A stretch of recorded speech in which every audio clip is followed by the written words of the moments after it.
Thank you. We've got a couple of great speakers here tonight, I am told. They told me themselves, so we know that they're great speakers. They were able to speak that much, so we know that's good. I'm looking forward to it. I worked for 28 years on Boulder Highway at the County Museum, so I'm interested in this. We have Alexandra Fazekas. Did I get this right? All right, I got it. She is a certified city planner with 10 years of planning experience. She has worked with the City of Henderson Community Development and Services Department. Now there's a mouthful. That's got to be a longer card than most. Since 2015, serving multiple roles in the Long Range Planning Division.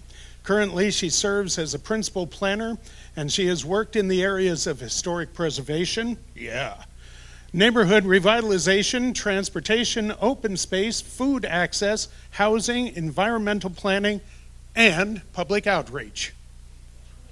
She doesn't have much to do. She has led multiple projects from plan development to grant proposals and project implementation, such as Historic Resources Survey Plan, the Pittman Neighborhood Revitalization Plan, the Boulder Highway Revitalize, Reuse, Renew program, and the Henderson Homegrown Schools Gardening program. She graduated with a Bachelor of Architecture from the Catholic University of Nicaragua and subsequently earned 2 master's degrees, one in urban design from Kyushu University in Japan, and the second in regional and city planning from the University of Oklahoma in the U.S. Kind of got around a little bit there. Scott Jarvis, our other speaker, is a licensed professional engineer with over 27 years of transportation-related experience and earned 2 Bachelor of Science degrees, one in civil engineering from the University of Nevada, Las Vegas, and the second in physics from Eastern Oregon University. He has worked with the City of Henderson since 2000, where he has served in multiple roles in both traffic and engineering design divisions as a project manager and supervisor. Some of his responsibilities have included the identification and procurement of funding for projects including local, state, and federal sources, developing and managing the city's CIP and SNPLMA. See, I even know how to pronounce that. Yeah. Yes, I've heard it many times over the years. Programs, leading engineering-specific uniform planning work program planning studies. That one, you threw enough words in there at me.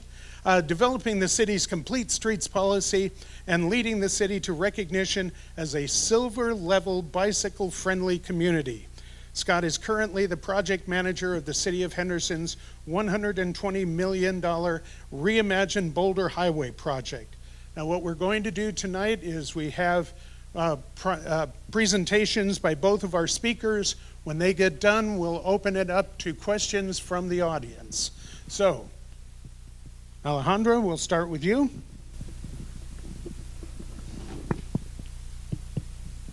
Okay. Can everybody hear me okay? All right. Thank you. Yes. Let's see. I have this. Okay. So good evening, everyone. My name is Alexandra Fazekas. As he mentioned, I am a principal planner with the City of Henderson in Community Development and Services Department. And we are here today to present on the history and the present and the future of Boulder Highway. We put together this timeline to show the milestones of Boulder Highway from the very beginning to today. So it was built around during the early 1930s, and about a decade later, we started to see a boom in residential development. The corridor was originally built to connect the Hoover Dam with Henderson, with City of Las Vegas, and Boulder City. And it was also originally built to transport workers that at the time were working at the construction of the Hoover Dam. And so there was a lot of needs at the time, not only for jobs, but also to have housing for these workers. So during the 1940s, that's when we saw a boom in residential development. And then 2 decades later, we started to see also more commercial development during the 1960s. And 30 years later, during the 1990s, that's when we saw the US 95 freeway expansion. And then we started doing some planning work at the city of Henderson. Boulder Highway has been a priority corridor for the city for many, many years, and it continues to be today. So wanted to show some historic photos here. So this is from the origins from 1931. You can see there were some infrastructure in place. This is when the construction started, and I believe it was completed around 1932. You can see some of the users at the time, horses, and some really historic old vehicles. And let's see, yeah. This is a picture from the 1942 that shows, let's see, Boulder Highway here, and I believe this is what is known today as Lake Mead Parkway. This is the BMI townsite neighborhood, also known as downtown Henderson today. And some of the residential homes that were built at the time in support of workers of the Hoover Dam and also BMI workers.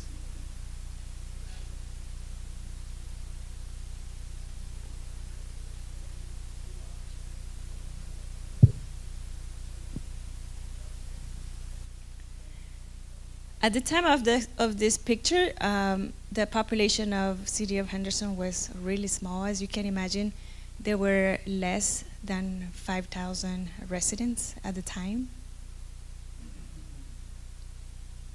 Here is a more recent photo. This is from 1956. You can see how residential development along Boulder Highway continues to expand, and some of the existing signage along the corridor, promoting destinations for residents to go, such as the Hoover Dam and Lake Mead for recreation purposes.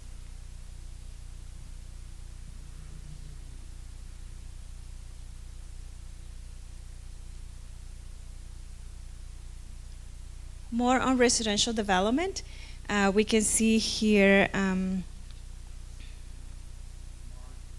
images of the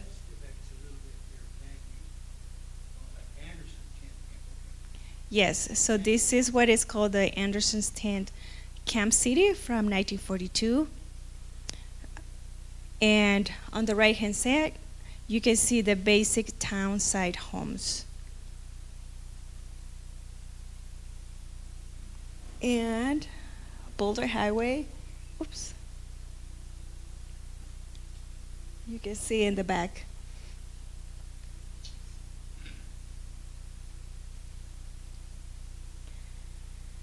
And this is another example of residential development at the time. This was Carver Park. It was a segregated community for African Americans.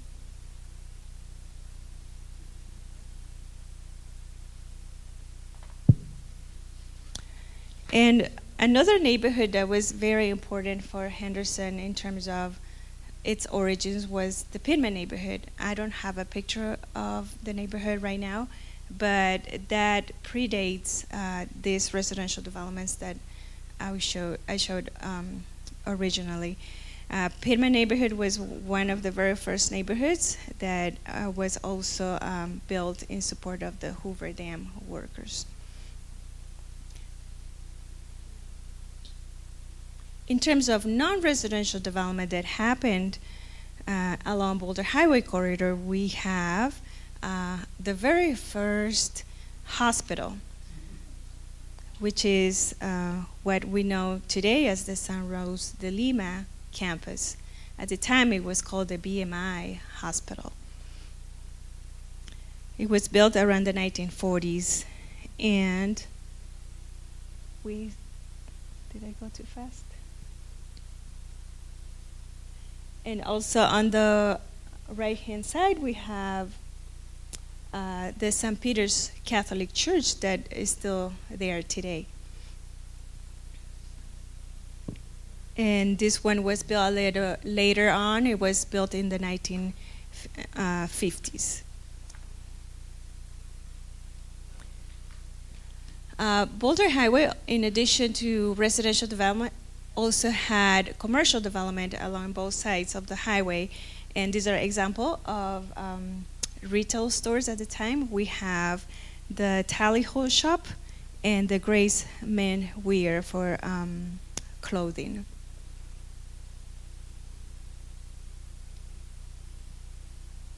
And also, there were a lot of auto-oriented type of development.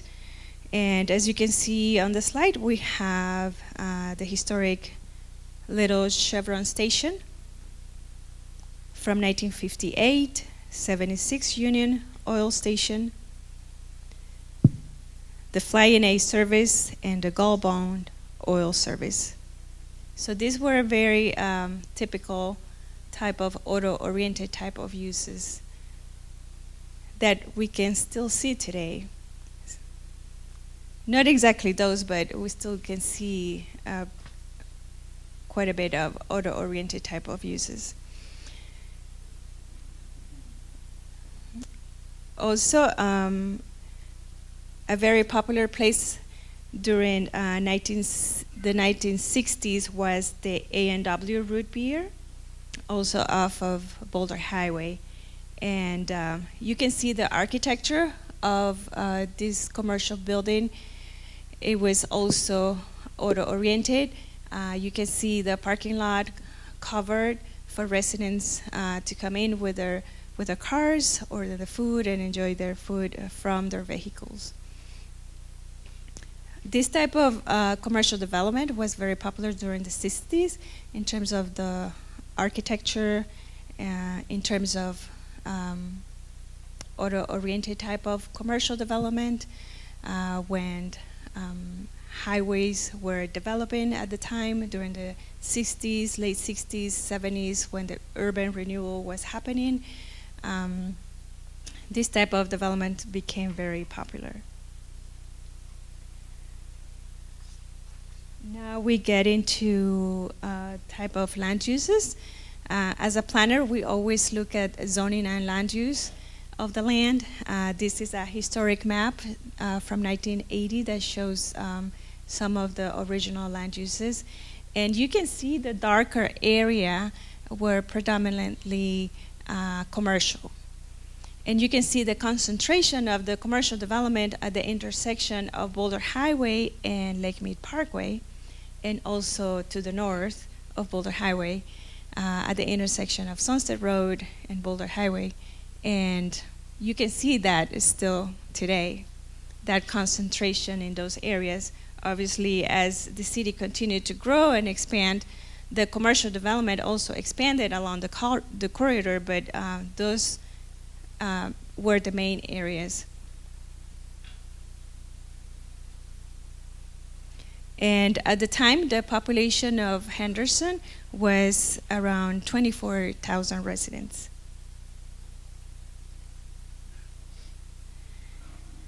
We then had, during mid-1990s, the extension of the US 95 freeway. We can see a big difference in terms of population growth from 24,000 residents in 1980 to all the way to 95,000 residents in 1995. So just in 15 years, our population grew considerably. And these are some of the images of Boulder Highway at the time. Henderson built this gateway sign and made some improvements in terms of landscaping. Here's another land use map. This is from 1994, at the time when US 95 got expanded. And the main uses at the time remained commercial and a little bit of tourist commercial as well. And those are the areas highlighted in red. Now, during the US 95 extension, that was a big milestone for Boulder Highway. And the reason why it was so important in terms of the impact it had to Boulder Highway was because obviously the vehicular traffic declined as residents were using the highway. It was more convenient. But then we also started to see a decline in terms of the commercial activity that we originally saw along the corridor. And the original residential developments that I show, those became our historic neighborhoods, mature neighborhoods now with aging infrastructure. They represent, they have our oldest housing stock within the city. And the city of Henderson saw the need to create a redevelopment agency to revitalize and reinvest in those areas, which happen to be along Boulder Highway corridor. So that's when Henderson created 5 different redevelopment areas. And in relation to Boulder Highway, we have East Side and Downtown. The picture that shows for East Side shows a little bit of the Piedmont neighborhood, and for Downtown RDA, the historic BMI neighborhood.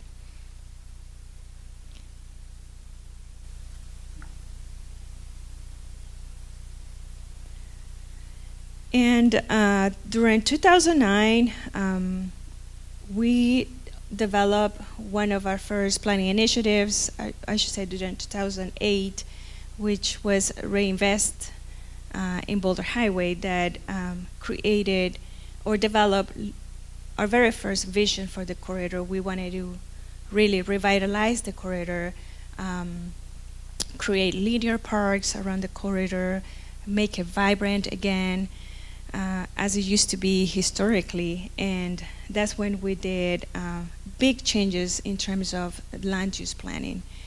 And the majority of the corridor was rezoned to TOD. TOD means transit-oriented development, because we wanted to switch from being heavy into auto-oriented type of development and being more pedestrian-friendly type of development.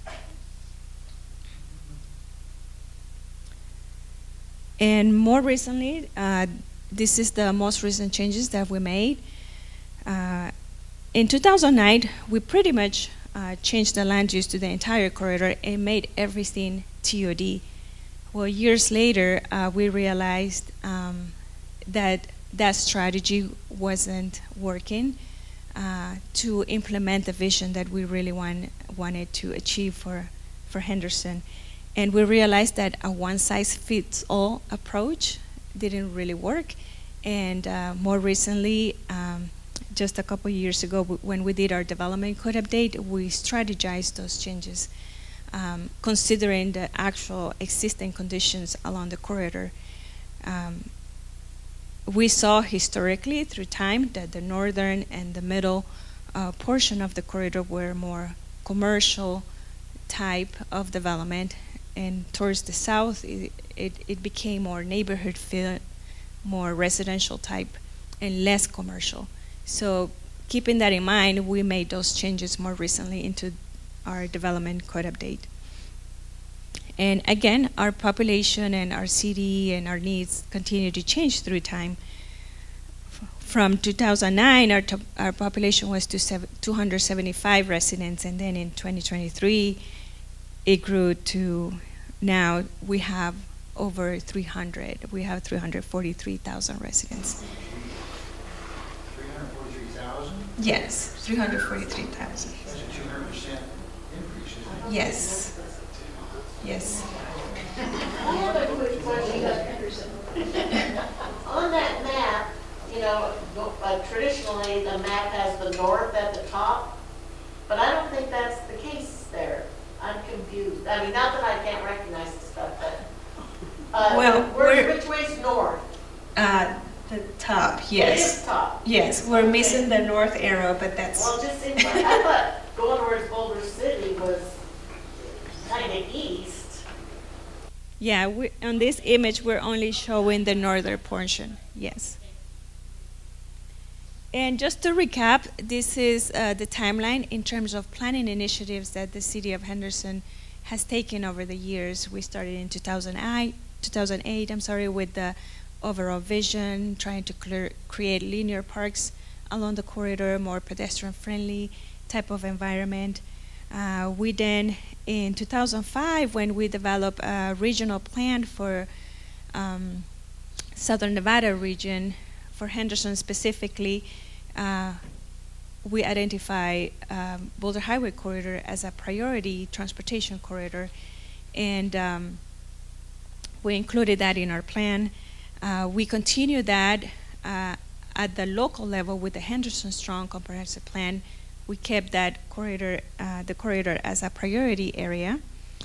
And then in 2020, we worked with the RTC on the onboard mobility plan. And once again, it was identified as a priority transportation corridor.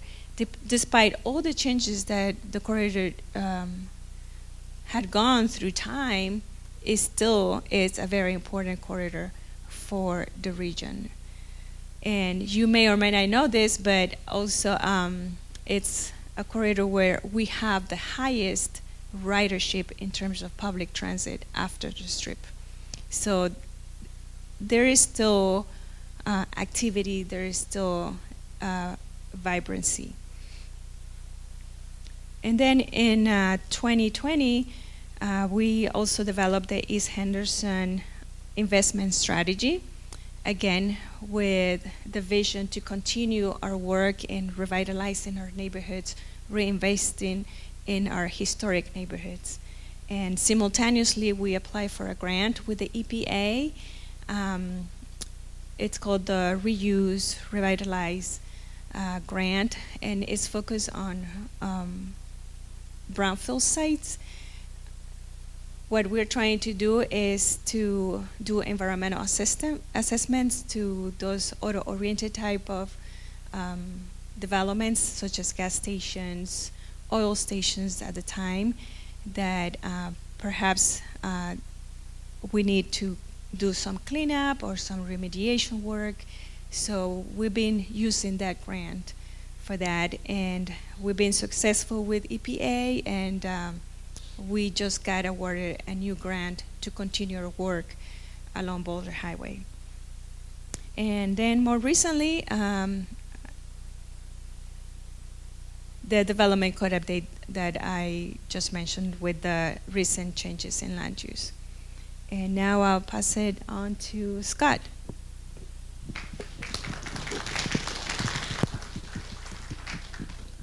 Thank you, Alexandra. I'm going to stand up, see if I mess with everybody in the back, or the young lady doing the camera. Boulder Highway, wow, exciting, right? So this corridor is 90 years old and going strong. But I've lived in Henderson 27 years, so I'm still kind of a newcomer. The corridor's changing, the neighborhood's changing, the community's changing, and unfortunately, the corridor hasn't kept up with the changes. As Alexandra mentioned, going back to 1931, this was how you got the Boulder Dam, now Hoover Dam. Very, very little residential, a whole lot of industrial, a whole lot of auto-oriented practices and businesses alongside of it. But as she went through her slides, you saw slowly the residential areas kept on growing and growing and growing and growing. The challenge being in the middle of all this is a 6-lane facility posted, some parts 45 miles an hour, other parts 55 miles an hour. Some people drive 35, some people drive more than 55. We'll let you go through your own experiences there. So as the corridor's changing, we as a city said, we need to try to keep up. The community's changing, the corridor needs to be revitalized to match those changes. So as Alexandra mentioned, we started with, I'm sorry, grab me the clicker. So we started with a master plan study in 2017. Took 3 years to complete. So if you want to make jokes about government slow, go for it. It took 3 years. But a part of that was a multimodal transportation investment strategy. We went through tons of public outreach. And as you can see on the right-hand side, these are the things the public told us, this is what we're concerned with. You could take all those things and basically break it down to there's no pedestrian scale. The corridor is big, it's wide, it's fast. I don't want to walk across it. I don't want to ride a bike alongside of it. I don't want to go for a stroll adjacent to it. If I drive in a car, it's awesome because I can go really, really fast and go where I want really, really quick. But that was competing against a lot of the other uses that the residents told us they would like to see. So we created an artistic vision and going based upon the input, and then we went back to the neighbors and said, how do we do? And what you see on here are the numbers of kind of the thumbs up percentages of the things that people told us were important to them and would help reimagine this corridor. So moving forward, we said, that's awesome. Can't afford it. Okay, yes, government, we love to spend money to make improvements, but just like in our personal lives, the checkbook is the checkbook, and you can't exceed it. So a phenomenal thing happened, and this is literally, you talk about the perfect storm. This was the perfect opportunity for funding. So we went for what's known as an infra grant. Infra for infrastructure. It's a federal grant, and guess what? We were awarded $40 million. Okay, in my personal world, $40 million is like phenomenal. Yeah, that was 1/3 of the funding that we needed. We needed $120 million. So luckily, we were able to partner with Nevada Department of Transportation. We all know this has been a state highway since 1931. They have always wanted to get out of it and give it to Henderson because it had lost its purpose as a state highway because now it's a roadway going through the center of our community. And so we were able to work a deal with them that they would turn over the highway to us, and with that came additional funding to help bring a lot of things in the corridor up to current standards. Remember, this was built in 1931. The way we did things in 1931 is not the way we do things in 2023. You're probably very familiar with the corridor that, hey, there's streetlights here. Go 3 blocks, there's no streetlights. Go another mile, there's no streetlights. We don't do that anymore. We build streetlights in our neighborhoods. There's a lot of concerns with the corridor with, if you remember 1997 when we had the flood. Boulder Highway in portions was a river because what it was built to convey for water, as you build more and more houses adjacent to it, water really, really likes hard surfaces. It can run down it really, really fast. It just means it all runs to Boulder Highway and you get a whole lot of it where it can't get out of there very quickly. So in 1997, we flooded pretty well out there. And in August of 2023, we flooded pretty good again and did some damage. So those are more items that we're going to be upgrading. What you see in this picture is a closer rendering of what we are going to do, and we'll get into that in just a minute. So this is just, I always like to give a plug for this because people come to us all the time and say, hey, I have never heard of this project before. Where did this come from? I will warn you right now, to understand what government does, you need a PhD. It is really, really complicated. You have to know where to look and know what you're looking for. So for Boulder Highway, this slide right here is what's called Access 2050. Yeah, we think 30 years out. We plan for things 30 years out, and we try to get money in place 30 years out because we cannot make changes 3 years out because we're spending that money to replace burned out streetlights, fill in potholes. The bigger projects do master planning. So this document, which you can find online, tells you what our concepts are and what the projects are for 30 years out. This document actually contains the entire state. You can see what NDOT's doing, you can see what Clark County's doing, City of Vegas, you can see what Minden, Nevada's doing if they have anything on the books for federal funding.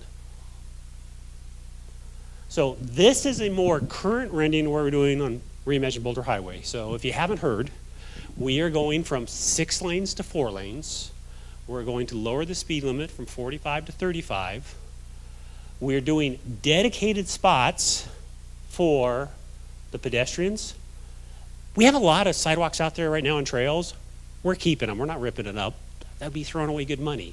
But where we don't have sidewalks, we're going to add sidewalks. Dedicated spots for bicyclists. It's amazing the amount of people come to us and say, I never see a cyclist. Why are you building stuff for cyclists? Then we have bicyclists who come to us and go, if you gave me somewhere to ride where I felt safe, I would ride more often. And so the city's kind of in the center of, we want to provide things for everybody which they feel safe. Then, here's the big one. We're putting the buses in the middle. The existing center median out there is 60 feet wide. It's huge. 60 feet wide for the center median. We're converting the center median, and right now the bus is on the outside. Yes, sir. Yes, sir. We're putting the buses in the center. You're kidding. Great question. You're kidding. Why? It's dangerous.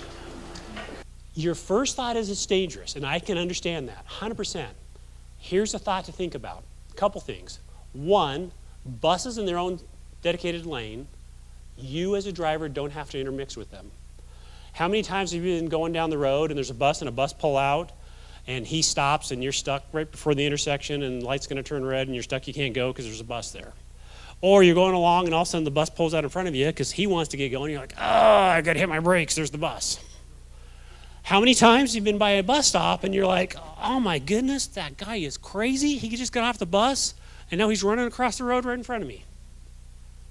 Very common situation. So part of putting the buses in the center is they are separate from traffic. You don't intermix with them. They have their own dedicated lanes. The also benefit is, slightly different from this picture, this is the original artistic rendering, is all of the pedestrians, all the bus riders are at one location. Currently right now, if you want to get on the bus going northbound and you live on that side of the street, oh, the bus is right there and you take the bus and go to work or go shopping, whatever you're doing. But when you come home from your trip, you're going the other direction.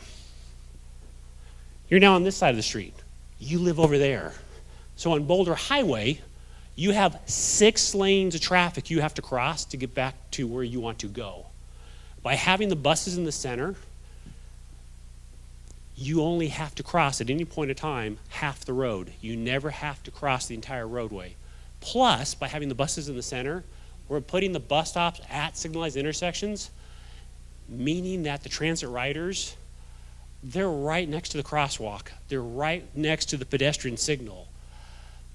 We really believe that it will reduce the number of people who decide to say, well, you know, the signal's 300 feet that way, I'm not going to walk that far. Now the signal's going to be 30 feet that way. It's like literally going to be me to Andy. We sure hope they're willing to walk that far to go to a safe, controlled crossing location. So here's what Boulder Highway looks today. I love this slide because I love to throw this up here and say, what's your vision? What do you see? Couple things that we see as the city. Most people aren't aware of this, but so right here in front of the old tire shop and the old racetrack, if you guys remember that, I don't remember it, but I've met several people who used to race on it, and so they like to come down and quiz me and say, do you know where the racetrack is? So yes, we used to have a racetrack right here. On old aerials, you can still see it, but from this point right here, Racing or car racing? car racing. I thought it was horse racing. That was different. We'll have to talk. I did not know we had horse racing at the other end. That'd be interesting to know. So from this point right here to this point over here is 390 feet. That is the width of Boulder Highway. That is the public right-of-way. Because that's how you built state highways.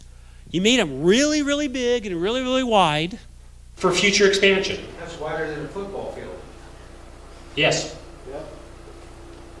But that is the width of right-of-way we have to talk about. So this is the area where the buses are going to go. These are the lanes. We're going to go from 6 lanes to 4 lanes. And as you can see from the picture, no, this was not taken on Sunday afternoon on a holiday, Christmas. This is a normal day in terms of cars. So what happens is a lot of the cars, as you head closer to Lake Mead, yes, they get bunched up at the stoplights.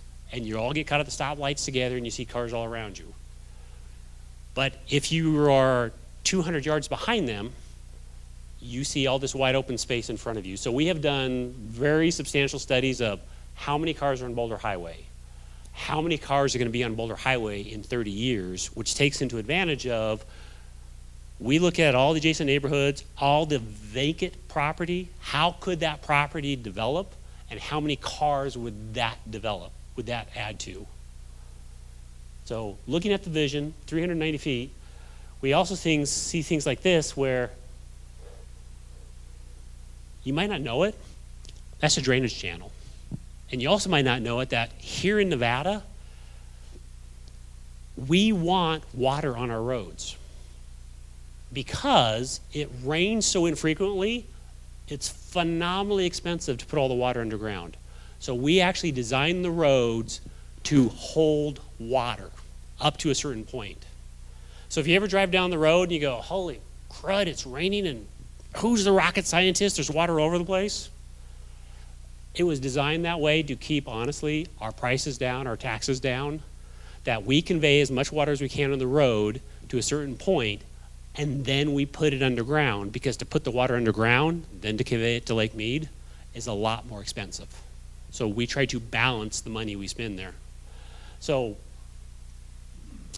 as we were looking at the plan of Boulder Highway, what could it be? We looked at several other cities and said, what do you do? What have you done? Because honestly, what better opportunity than to see what somebody else did, learn from their mistakes, but also learn from their successes. So this, for example, is Octavia Street in San Francisco. It's slightly different from Boulder Highway, but similar to the same. It has 2 lanes going this way, 2 lanes coming the opposite direction, really small median island, and then they have frontage roads. What's very interesting about this picture, and no, we're not proposing this, is not part of the project we're working on, that this area right here, all of this product, which is downstairs is commercial, upstairs is residential. This is not where I currently live. I live in a traditional home with a front yard and a backyard, and I personally kind of like it, but don't tell anybody else, I might get in trouble. But my point being is, this type of product fits in the leftover right-of-way of Boulder Highway. That even when we redo the roadway, we have all those outside edges, there's opportunities there. What those opportunities look like in the future, still to be determined. But there's opportunities there for redevelopment. It could be some sort of product like this. It could be just houses more traditional what we're accustomed to. It could be additional shopping areas. It could be additional medical plazas. It could be linear parks. There's room enough that any of those things could fit there. This is another location up in Bothell, Washington, also very similar, where they have the frontage road concept where they want to keep cars here, but they're really pushing all the bicyclists and the pedestrians to the outside. So bikes and peds feel more comfortable over there. And in a lot of cases, cars feel more comfortable when they don't have bicyclists and pedestrians right next to them. So it's kind of a win-win when there's a separation and buffer. Everybody has their spot and they feel comfortable there, and you minimize the interaction. This is actually closer to what we're looking at. This is up in Canada. And you can see they have 2 lanes this way, 2 lanes the other direction. They also have buses in the center. It's hard to tell here, but that's actually red. They use red to highlight that it's a bus lane. Then they did a physical separation here. So the bikes are physically separated from the cars, little landscape buffer, and then pedestrians are over here because you try not to mix bicyclists and pedestrians. I like it to equate it to, have you ever driven down the freeway and you're either really, really frustrated that somebody's driving like a maniac super, super fast, or the other extreme is somebody's driving super, super slow compared to what you do? The same is true with bicyclists and pedestrians. A pedestrian walks about 2.5 miles per hour. A bicyclist, some of them go 12 miles an hour, so 5 times faster than a pedestrian. Other folks, and I fall into this category, tend to average between 16 and 18 on the flats, and on the downhills, I can actually go 30. Don't tell my wife that. She gets very, very mad because she says I'm going to come home and have a whole bunch of road rash over me when I wreck. But just the difference in speeds, those are not 2 people you want intermixing, because if you're out for a very, very casual stroll, you have your family with you, it's very unnerving to have a bicyclist go past you 5 times faster than you're walking. So, moving forward with Boulder Highway, just skipping to we are almost done with the design. We will be under construction early in 2024. It is a phenomenal opportunity to put a lot of reinvestment back into this corridor, kind of refresh the infrastructure, because honestly, it's pretty aged and it needs a lot of tender loving care. But it's also, as we see, a huge catalyst of reinvestment to the neighborhood. As we've gone through this journey the last several years, we've learned a lot of valuable lessons. And I got to tell you, this is the best thing about what we do in our professions. It seems to be, say, in politics, if you change your mind, that's a bad thing. What we do in our professions, Alejandra and I, if you learn something better, it's a lesson learned. And it's like, okay, we tried something, it didn't turn out the way we wanted it to or envisioned. We learned a lesson, and we're now going to apply that lesson in all of our future things. So working through Boulder Highway, lots of departments involved.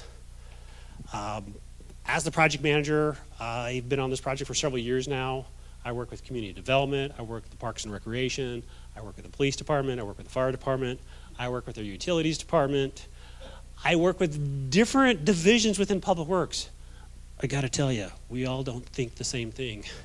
And so it's been phenomenal to understand their points of view, understand what they believe they need for the best end product, but then to find out what they need and what other people need. And a lot of times it conflicts with each other. Then to find of, okay, what's the solution moving forward that together we can take 2 negatives and create a positive, create something that's going to benefit the overall community. And with that, I think I'm going to end because we got to get to questions. All righty. I think we've got a few questions. Darla. What are all the big white rocks in the median now? What's your question again? What are all the big white rocks in the median now?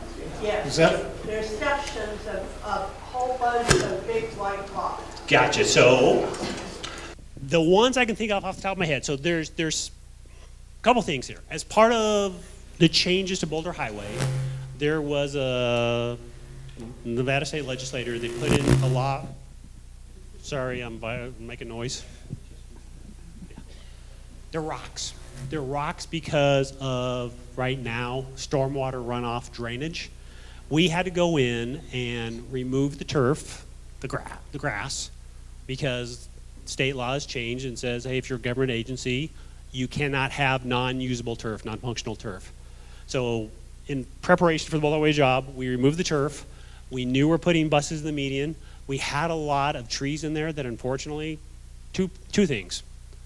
They were getting old, they were towards the end of their life, or we had a lot of beautiful palm trees that we put in quite a while ago, and we realized that palm trees really are not suited for the desert. They take a lot of water and give very little shade.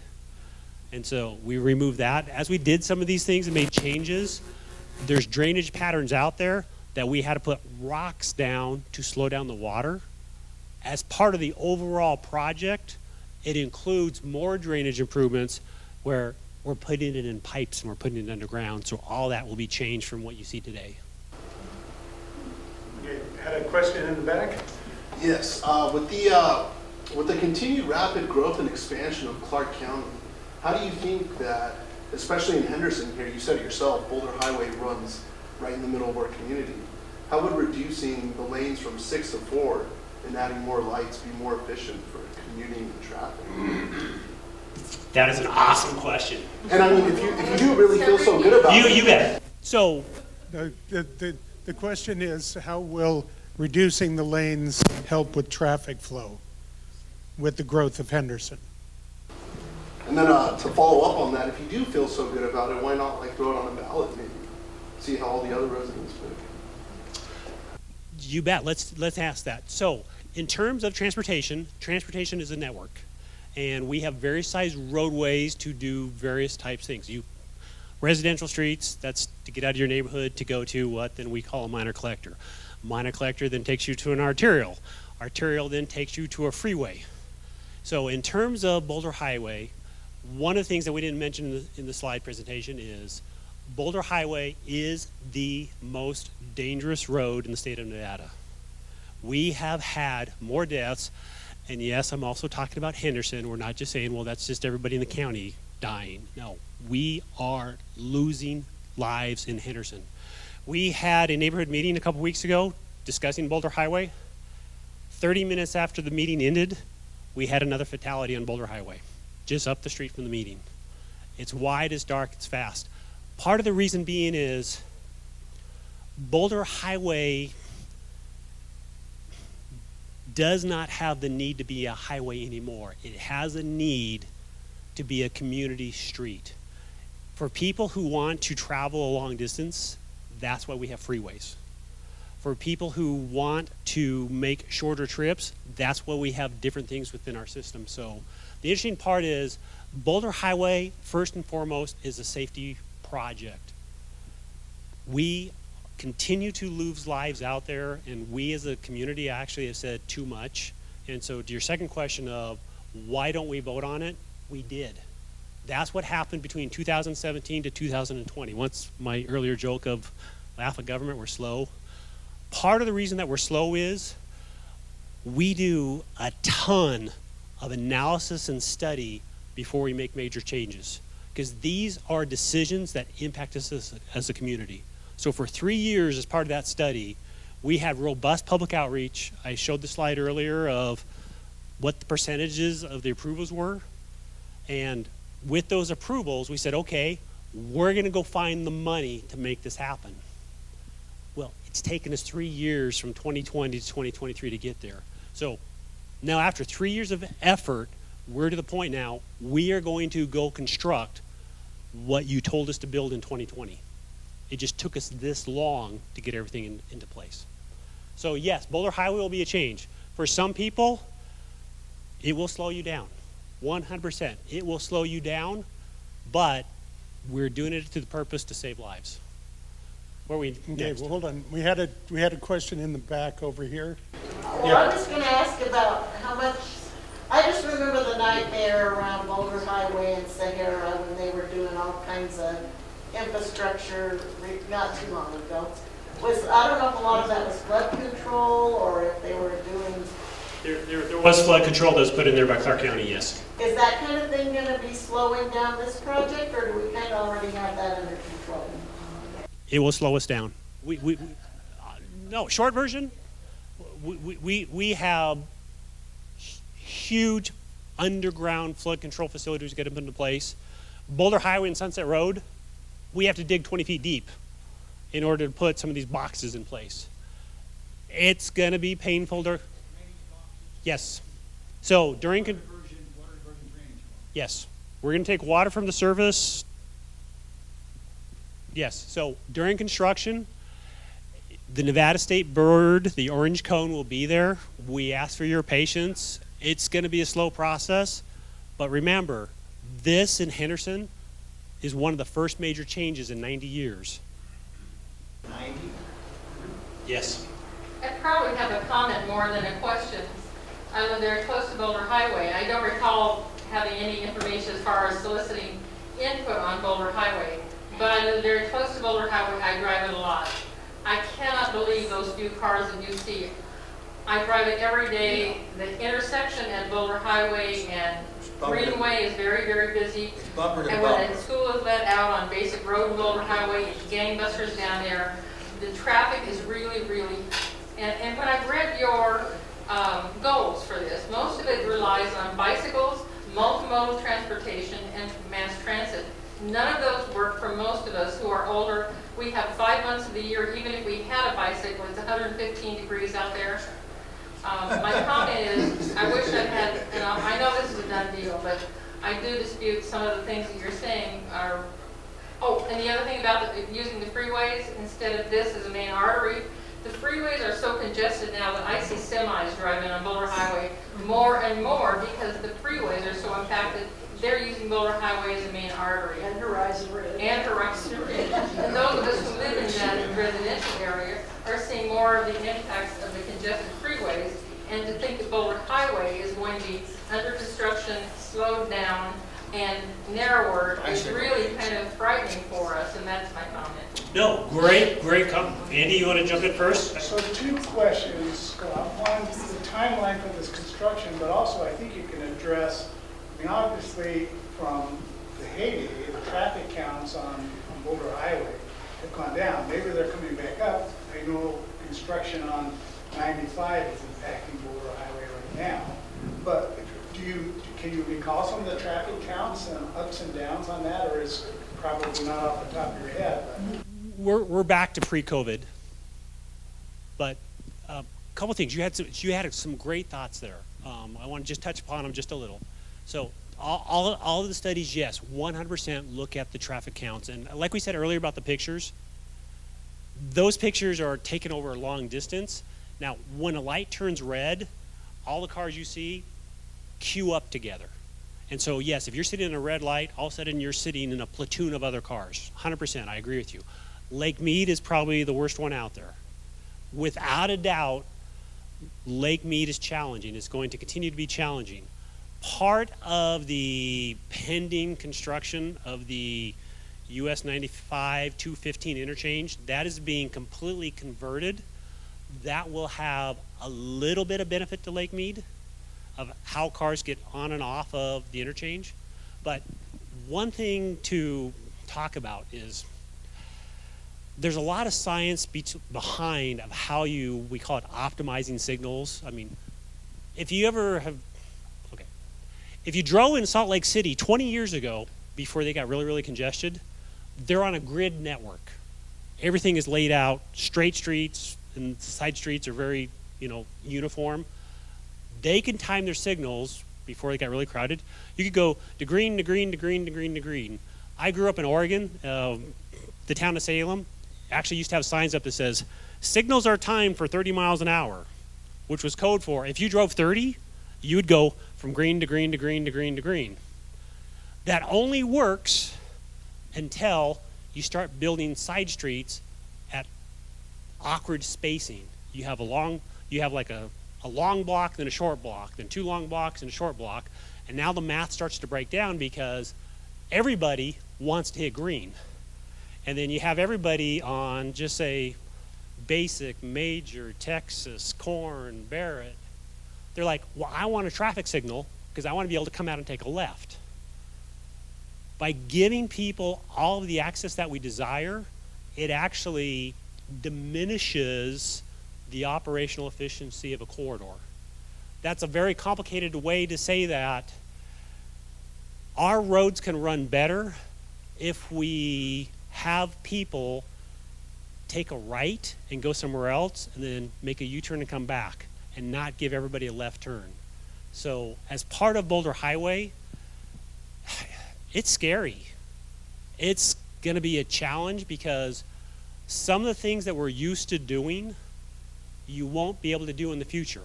You'll have to drive a little further and come back around. But the benefit of that is, and I guess here's the big story. Not speaking bad about California, but I'm sure most of us in the room have gone to California multiple times of going to Disneyland, going to the beach, whatever you want. They are a great example of what happens if you continue to stay auto-focused. At some point in time, you can only make roads so big. You can only add so many lanes to the freeway. You remember the Northridge Freeway and the Northridge earthquake? It's a double-decker freeway, cars on top of cars. As we continue to grow as a community, we need to embrace as many alternative modes as we can. So that if you have to drive a car, you want to drive a car, go for it. We have to accommodate cars. Trust me, we have a lot of cars in my family. I have 4 kids. But the more people who choose to take the bus, the more people say, hey, Johnny, go play at your friend's house. Ride your bike. It's only half mile away. And that takes one more car off the road. That enables our transportation network to work more efficiently. Things are good. The outlook is positive. But please keep in mind, if we continue growing like we've grown for the last 70 years, we will have similar transportation challenges that you see in California and other large metropolitan cities. Because as you make roads wider, guess what?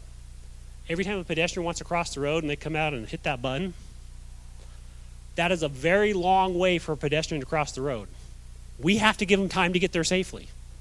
That means all the other cars, you're sitting there at a red light as you're waiting for that pedestrian to cross and cross and cross. So as we look at a transportation network, there's a ton of pros and cons. Sorry, I'm droning on. So I hear what you say 100%. Please, trust me, we look into these things very closely and we balance the pros and cons and we come up with the best solution available to us at the time. Okay, we have a question right over here. Yeah. So you proposed this where the bicyclists, the pedestrians are off to the side, you've got the buses going down so there's no interference with the auto traffic, and yet you're gonna reduce the speed to 35. I mean, we lived in a smaller neighborhood in California, and we had two lanes each way, and it was 45. The speed limits around here are so slow. I can't imagine going down Boulder Highway at 35 miles an hour. Considering you've done that safety issue, you've taken care of that. It's going to be a challenge. I mean, honestly, come on. I can smile and say all the things I want. In my brain, too, I'm like, oh, man, my mechanic's down off of Foster. I live at the far end. I have to drive 35 to get to my mechanic now, and I go to my mechanic way too often, but another conversation. Part of the concept of the speed, honestly, it truly is about saving lives. There are innumerable studies out there. Once you get to 35 and you have an accident, exponentially it drops off of your potential of surviving it if you're a bicyclist or a pedestrian. If you're a motorist and you have a T-bone collision at an intersection, same thing. Your fatality rates start going really, really up.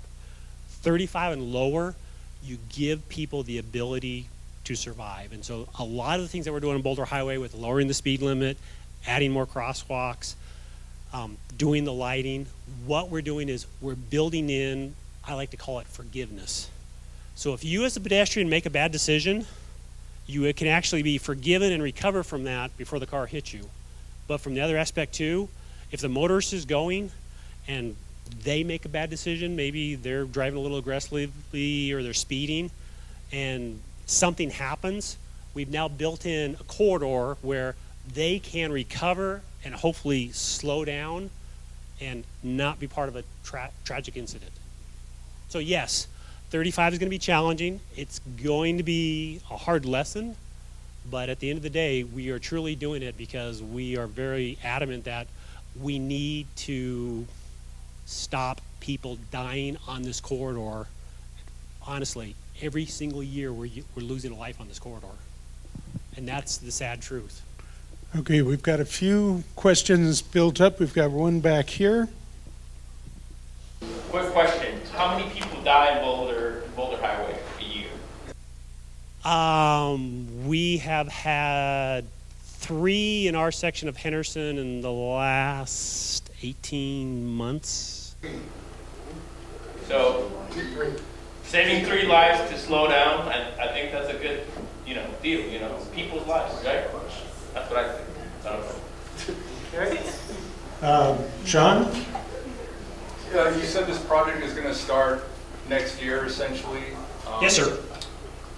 So isn't that going to essentially start at the same time as the work that's going to be done on essentially what's called this Henderson Spaghetti Bowl? And I mean, and if that's the case, wouldn't it make sense to kind of delay the Boulder Highway thing? Because I would think Boulder Highway is going to get more use than. Oh, in a perfect world, 100%. We actually work and strive very hard not to have adjacent corridors under construction at the same time. We have web pages we go to and we coordinate with the other jurisdictions, and we work with the utility companies because we don't want to do that. Unfortunately, as part of this now, a couple things. Based upon the funding and when the funding's available, this is kind of a do it or don't. And so we're doing everything we can. We're coordinating with both projects, with our contractor and Boulder Highway. We're working on the best we can with traffic control. We have to maintain access to the businesses. We're trying in the areas where we don't have a decent residential. We're going to say, hey, these are the areas we're going to do work at night when there's less cars in the corridor. So 100%, I hear you, but unfortunately, we're just in the situation of the funding. It's either use it or lose it. And I don't know how familiar you are with federal funding. I've had a lot of questions before. It's like, why are you spending the money on this? Why don't you spend the money on that? The federal funding, when you go for something, it is specific to a project. You can't use it on anything else. It has to be used for that. It comes with very defined timelines and when you have to use it by, what you can use it for, all the reporting requirements. So yeah, great question, and I wish we could have. Unfortunately, the timing doesn't work. Okay, we've got a question back here. Yeah. I grew up in San Francisco, so I know what you're talking about. But at the same time, here in Henderson, because of needing a mass transit program from Las Vegas City proper into Boulder City, I can understand, because that's part of what happened in San Francisco. But when you do this concept, are you including park and ride, places for people to park their car to use those buses, and air conditioning at those stops? Because you're going to have as many deaths during the summer from people standing there waiting for a bus that's going to be a half hour, 45 minutes late. Been down that road. I grew up in the city. Yes, you have great experience in this. You bring up great points that every solution that you come up with has 2 or 3 drawbacks. In order to address those drawbacks, takes more planning and then more funding. So we are addressing some of those, but definitely not all of them. So right now, looking at the transit structures, there is a very big push for provide more shade. We will not be able to provide air conditioning at the transit stops. That's just... So it knocks out half your population to use the facility. It makes it much more challenging, 100%, I agree. Now, in terms of future planning, Alexandra is actually working on a study on that.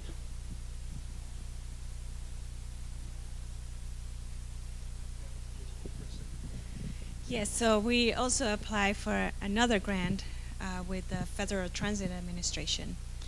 And we are going to use that grant to look at what you're just asking. How are we going to connect the neighborhood areas through the corridor? How the residents are going to walk to take the bus at the corridor? How are they going to bike from their home to take the bus at the corridor? So this project that Scott just presented, unfortunately, due to the funding constraints, doesn't go beyond that. But this new grant that we got, and it's a planning grant, we're gonna review those things. So as part of the scope, we're gonna be doing a walk audit, a bike audit, because we wanna understand what the challenges are in the area to get from those residential areas, commercial areas, to the corridor. We also want to identify those priority stations where we see a higher ridership, higher use, higher demand from users to get in and out from the bus stops, and how we can make, how can we enhance those priority bus stops to address those needs. Identify those areas that could be activity centers, where there's potential to do more and not just a simple bus stop. So we're going to be looking into that. So it's a really long-term project, and as we presented, we've been working on this corridor for so many years. Now we're starting to see that result tangible, but the work is not done. There's still a lot more to do. Okay, yeah, over here. Well, I, for one, am excited about the project. I think it's forward-looking. I know that there are constraints, are always going to be, but you know, I live near Boulder Highway, and if I cross it to walk to Water Street, like it is scary, and I'm an able-bodied adult, and some of the people who are accessing the bus lines there are not, people with wheelchairs or walkers or people with strollers, and so. Those are the ones who are benefiting from the reduction of the crazy vehicle traffic on Boulder Highway, quite frankly. But question is kind of about the rezoning that you had mentioned, where I guess my question is the rezoning, or is this project, is the scope strictly for the transportation, or are there like targeted areas where there's business grants for either redevelopment or new businesses that are kind of incorporated, or is that kind of a separate process altogether for businesses adjacent? Kind of a separate but parallel path. So specifically what I'm working on is the infrastructure for Boulder Highway. Now, as part of that, I am currently working with half a dozen to a dozen developers who have projects in the corridor at different phases of I'm just beginning or they're under construction, because we want to partner with them to try to, one, collaborate and try to make sure that what they're doing matches what we're doing, so we don't waste money if at all possible.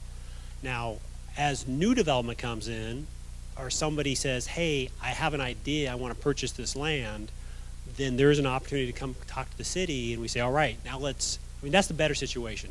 Before anybody builds anything, let's sit down and talk and collaborate. We have some of that going on, but then we have a lot more of the more challenging ones of, hey, they're going to be done in construction in 6 months. I'm not starting for a couple months, but how can we still make the best of an awkward situation? In terms of redevelopment opportunities, we have a whole redevelopment agency that works on that. Short version, no, there's not a ton of a pot of money out there, but there are various grant opportunities. And that kind of goes back to, I showed that one slide about Access 2050, and I gave my thing about, you got to have a PhD to work in government. The biggest thing to remember about government, and it alludes to, reinforces what Alejandra is saying, we think 30 years out. We can't make all the changes we want to make, and so we start, it's like eating an elephant. We try to take the smartest bite possible so that we can build upon that for the next project. So Boulder Highway is not going to solve all the problems, but we believe it's a step in the right direction, and we're continuing with other planning processes to see, okay, how can we build upon this momentum and keep building momentum? Okay, was there a question here? Well, there is, but the way it's designed now, I don't know if you've gone down Boulder Highway like the parents are picking up kids from that charter school. That's a mess. They're lined up along Boulder Highway on the frontage road. Is there going to be a place where they're going to be able to, how are we going to handle that? Our traffic department has been working with that charter school frequently. Part of the challenge, and if you notice, I'm choosing my words politely, those parents should not be parking on a roadway. One, it's not safe, and two, it's not legal. So we have been working with the charter school, helping them understand that we are making changes to Boulder Highway, trying to help them find a solution that occurs on their private property, which is where the solution should be happening. So yes, it's a concern, we're working on it, and we're partnering with the folks who have challenges. Okay, Sean? Is there, or not is there, where are the start-stop points at each end of Boulder Highway? Does this extend beyond Henderson, or? The master plan is the entire length of, so what we're doing right now is just Henderson. So Wagon Wheel Drive to Tulip Falls. Tulip Falls is just barely past Gibson Road. It's a little side street cul-de-sac. I never knew it existed until this project. Because unless you live there, there's really no reason for you to drive on that road.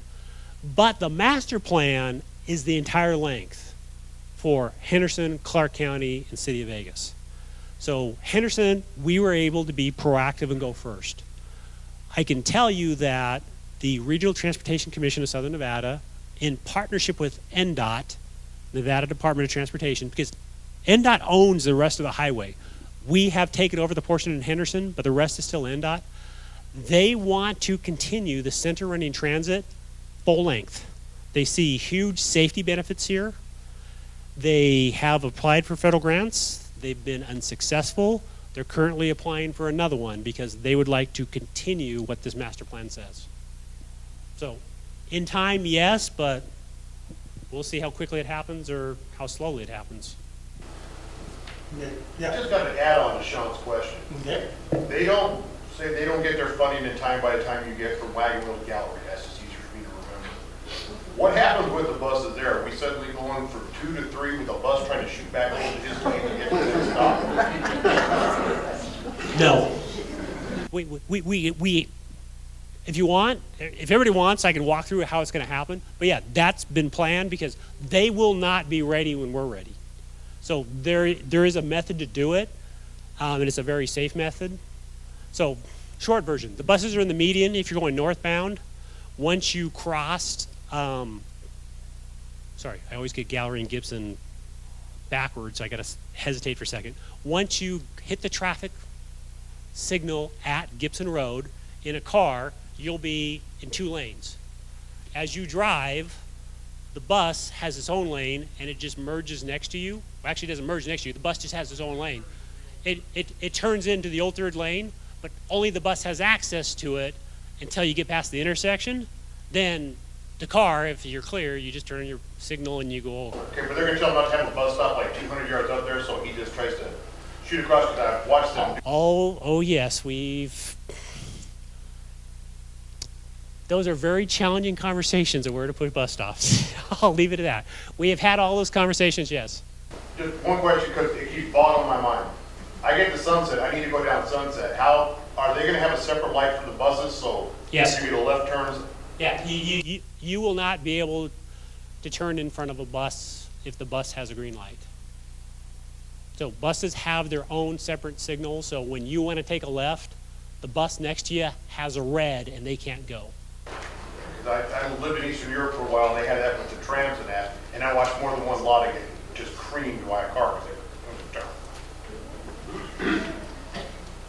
Okay. So Right here. will those buses just stay on Boulder Highway and just?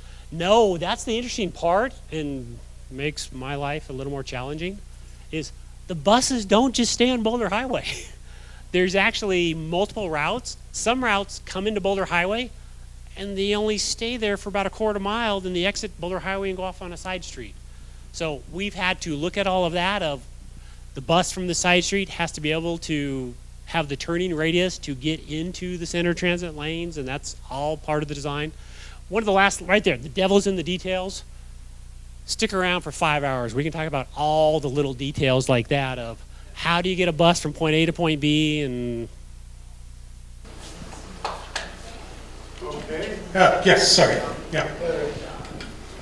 Same area, sheet off with that Charter School. You've got a post office there. What allowances can be made for interest and extra from both sides of the highway?